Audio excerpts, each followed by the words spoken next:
All right, here are 7 things I wish I knew before I got started in this amazing hobby of cleaning and pressing comic books. Number 1, you do not need the most expensive equipment out there to get started in this hobby. You don't need a $1,000 press.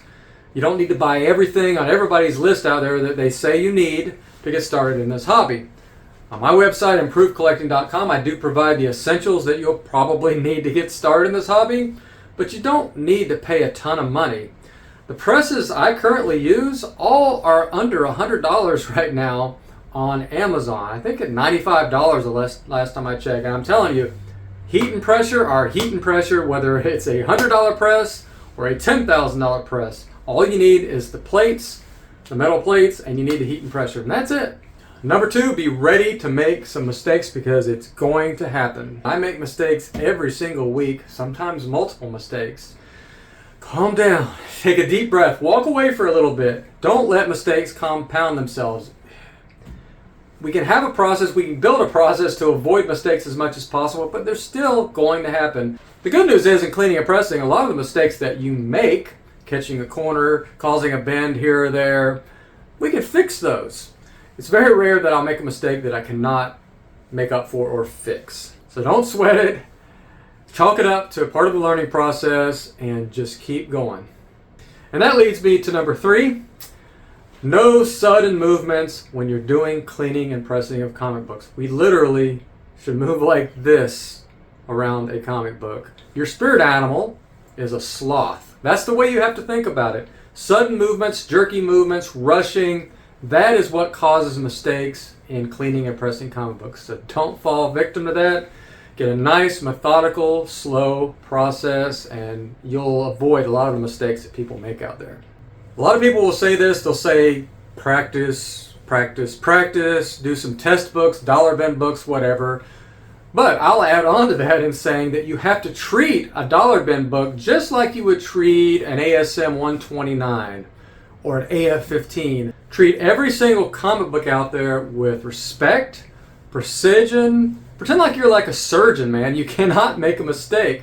Brain surgeons are not allowed to make mistakes, and you should not allow yourself to make frivolous mistakes. Everybody makes mistakes, but you have to act like every single book is just as important, because if you don't take your time and try to avoid the mistakes on the dollar bin books, it's going to carry over into the high dollar books as well. Now, getting into the process a little bit, I'm not going to give like any process tips like how much temperature, times, pressure, all that stuff, but I will say that you're probably using too much pressure, you're probably using too much heat if you're reading out there on what most people say. You probably are using too much moisture as well if you're using humidity chamber, whatever. You want to use just enough to get the job done, no more, no less. So you have to build that into your process. So I use less time, less temperatures, and less pressure, and less moisture than most people are out there. So yeah, take a close look. I would say find your own. I mean, we all live in different environments, and the ambient humidity in the air can affect things. The temperature, wherever you're doing this, can affect things. So find your own best temperatures and times. Start low. Start at 120 degrees Fahrenheit. Start at the lightest possible pressure, so you pull that handle down and there's like, it just goes right down without any kind of on it, right? See what happens. Just get a little bit of moisture on there. Don't stick it in a humidity chamber for 5 hours right off the bat. Use the minimum moisture, minimum time, minimum pressure, and then increase until you're hitting those optimal results that you're looking for. In talking about process, you need to build a process. The way to avoid mistakes and get better at this is to build a process. You want to do the same thing every single time. While, you know, the different eras of books, the different types of paper, all of that stuff will factor into what you'll do during that process. That doesn't really matter or doesn't affect your process. Your process is pretty much the same for cleaning and pressing and everything. It's just the temperatures and times change when you get them in the press. The actual act of cleaning the book pretty much is the same on all books. The actual act of repairing the books, maybe with a tack iron, like this one right here, is pretty much the same on all books. You know, you'll have to treat light defects and moderate defects and heavy defects a little bit different, but it doesn't really matter. The process is pretty much the same on all of those books. So figure out exactly your process, find your perfect process, and just get it down and do the same. I call it boring, but it's not really boring because every book is different. But really, it is the same thing over and over and over again. And then as you learn, that process will modify naturally over time, and you'll improve your process, of course. And that leads me to number 7. My last tip here is become a student of the hobby. Join a community of cleaners and pressers out there. Find friends that do this. Find people on Instagram that are doing this. Collaborate, talk.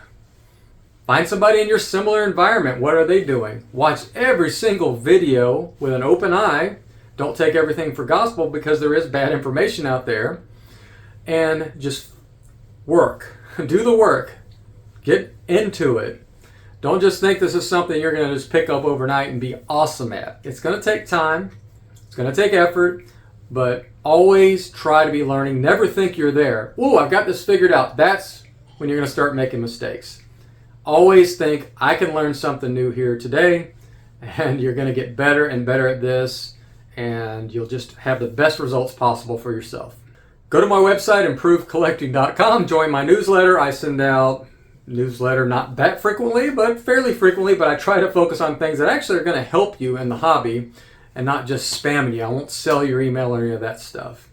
So I also list the recommended products, and I put the budget products on there as much as possible, but every single thing you see on my website I have actually used and is probably sitting somewhere on my desk somewhere. I use all of this stuff that is listed on my website. This is stuff I use to clean, press, the tack iron, the lamps, everything, whatever I use to display comic books, it's all there on my website. Just check it out, improvecollecting.com. Join my newsletter, it's all listed there. You can also add me on Instagram at improvecollecting.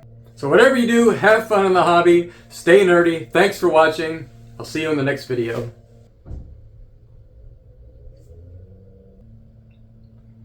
Here we go again with the mower guy. You just mowed it yesterday. Why are you mowing it again?